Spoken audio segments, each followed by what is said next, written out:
জীবনে ভালো থাকতে চাইলে 5টি কথা মেনে চলুন। 1. কথা কম বলবেন। 2. কানে কম শুনবেন। 3. রাগ কম দেখাবেন। 4. মানুষকে আপন কম ভাববেন। 5. যত বোকা মানুষ হবেন তত সুখে থাকবেন।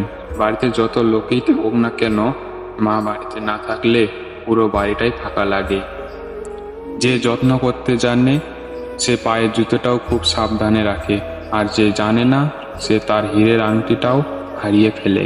কিছু কিছু জিনিস প্রয়োজন ছাড়াই দরদাম না করে কিনে নেওয়া উচিত, কারণ এরা সেই সব মানুষ যারা ভিক্ষা নয়, পরিশ্রম করে। বিয়ের ক্ষেত্রে ছেলের বিল্ডিং ঘর আছে কিনা তা যাচাই করার আগে বিল্ডিং ঘরের মানুষগুলো মানুষ নাকি অমানুষ তা যাচাই করা জরুরি। পৃথিবীর সবচেয়ে ভয়ঙ্কর প্রাণী হলো মানুষ। এরা নিজের স্বার্থে সবকিছু করতে পারে। যে সিগারেট বানায় সেও কোটিপতি, যে মদ বানায় সেও কোটিপতি, যে মোবাইল বানায় সেও কোটিপতি, কিন্তু যে কৃষক সবার জন্য ভাত বানায় সে গরিব। বর্তমান যুগে 3টি কাজ করলে বাস নিশ্চিত। 1. বিনা স্বার্থে উপকার করলে। 2. টাকা ধার দিলে। 3. ভদ্র ব্যবহার করলে। যদি কাউকে ধোঁকা দিতে পারো তাহলে ভেবো না সে বোকা ছিল। মনে রাখবেন, সে তোমাকে বিশ্বাস করেছিল, কিন্তু তুমি তার সেই বিশ্বাসের যোগ্য ছিলে না। ক্ষমতা পেয়ে যারা ক্ষমতাবান মনে করে তারা হয় অত্যাচারী, আর যারা ক্ষমতা পেয়ে নিজেকে দায়িত্বশীল মনে করে তারা হয় বিনয়ী। কাউকে সারা জীবন কাছে পেতে চাও তাহলে প্রেম দিয়ে নয়, বন্ধুত্ব দিয়ে আগলে রেখো, কারণ প্রেম একদিন হারিয়ে যাবে কিন্তু বন্ধুত্ব কোনোদিনও হারায় না।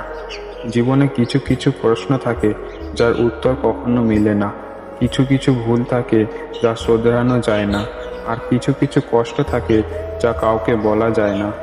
ব্যস্ত হওয়ার অনেক উপায় আছে, কিন্তু সফল হওয়ার একমাত্র উপায় হলো চেষ্টা। নিন্দা করতে গেলে বাহির থেকে করা যায়, কিন্তু বিচার করতে গেলে ভিতরে প্রবেশ করতে হয়। স্বপ্ন সেটা নয় যে মানুষ ঘুমিয়ে ঘুমিয়ে দেখে, স্বপ্ন সেটাই যেটা পূরণের প্রত্যাশা মানুষকে ঘুমাতে দেয় না। কেউ মূল্য দিক আর না দিক, তুমি সৎ কাজ করে যাও, কারণ এর প্রতিদান ঠিকই পাবে। সবার জীবনেই সমস্যা থাকে, শুধু তার সমাধান খুঁজে বের করতে হয়। যে সমাধান খুঁজতে পারে সে সফল, আর যে পারে না সে ব্যর্থ। ধর্ম যাই হোক না কেন, ভালো মানুষ হও, হিসাব আমাদের কর্মের হবে, ধর্মের নয়। তো বন্ধুরা, তোমাদের কাছে একটাই অনুরোধ, যারা চ্যানেলটিকে সাবস্ক্রাইব করেননি এখনই সাবস্ক্রাইব করুন এবং পাশে থাকা বেল আইকনটি বাজিয়ে অল করে রাখুন, কারণ আপনাদের একটি লাইক আর সাবস্ক্রাইব আমাকে আরও বেশি ভিডিও বানানোর জন্য মোটিভেট করে। তো দেখা হচ্ছে পরবর্তী কোনো ভিডিও নিয়ে, ততক্ষণের জন্য ভালো থাকবেন, সুস্থ থাকবেন।